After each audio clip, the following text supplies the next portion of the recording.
For so long, I've been trying to get you out of my head. Oh yeah, but somehow I always seem to wake up in your bed. Baby, if we talk for a minute, then maybe we'd be getting somewhere. I just wanna love you a little to see where this is going. I really need to know, babe.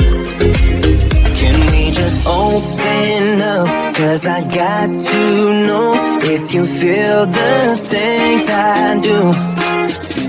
I might need some help if you let me go. 'Cause I'm flying through the sky and I'm getting a little high on you.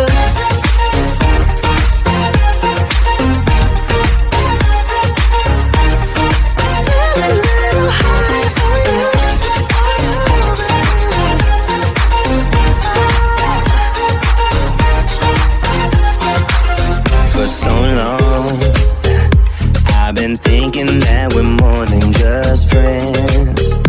Oh yeah. Oh, but maybe your heart is falling for someone else.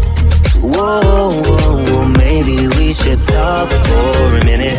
Then maybe we'd be getting somewhere. I just wanna love you a little to see where this is going. I really need to know, babe. Can we just open up? 'Cause I got to know if you feel the things I do. I might need some help if you let me go. 'Cause I'm flying through the sky and I'm standing a little high on you.